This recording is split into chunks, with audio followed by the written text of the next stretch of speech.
অনুরাগ ছোঁয়া মহাধামাকা নতুন promo on air. বেশ কয়েকদিন পর সামনে আসলো অনুরাগ ছোঁয়ার মহাধামাকা নতুন প্রোমো। নতুন অধ্যায় নেওয়ার পর লাস্ট একটি প্রোমো দেওয়া হয়েছিল। লাস্ট কয়েকদিন ধরে অনুরাগ ছোঁয়ার গল্প এগিয়ে চলছে সোনা রূপাকে ঘিরে। গল্পের ট্রাক অনুযায়ী বোঝা গিয়েছিল খুব শীঘ্রই আসতে চলেছে বিয়ের ট্রাক। অবশেষে বলতে না বলতেই সামনে আসলো বিয়ের নতুন প্রোমো। এপিসোডে দেখা যাচ্ছে কৃষ্ণর সাথে বিয়ে ঠিক হয়েছে সোনার। তবে নতুন প্রোমোতে দেখা যাচ্ছে সোনা অন্য একটা ছেলের সাথে বিয়ে করে বাড়িতে ঢুকছে।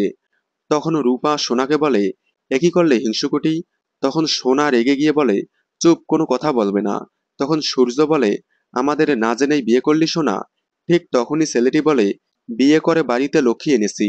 তখন দীপা বলে, লক্ষ্মী মেয়েদের বলে, জামাইদের নয়। তখন ছেলেটি বলে, ঘর জামাই তো নিজের ছেলে হয়, এই সেনগুপ্ত বাড়ির লক্ষ্মী তো আমারই। হঠাৎ কৃষ্ণর বদলে এ কাকে বিয়ে করলো সোনা। আগামীতে অনুরাগের ছোঁয়ায় কি ঘটতে চলেছে দেখুন অনুরাগের ছোঁয়া মহা শনি রবি 5 থেকে 6 এপ্রিল ঠিক রাত 9:30টায় স্টার জলসায়। অনুরাগের ছোঁয়ার সকল আপডেট সবার আগে পেতে চ্যানেলটি সাবস্ক্রাইব করে পাশে থাকা বেল আইকনটি বাজিয়ে দিন।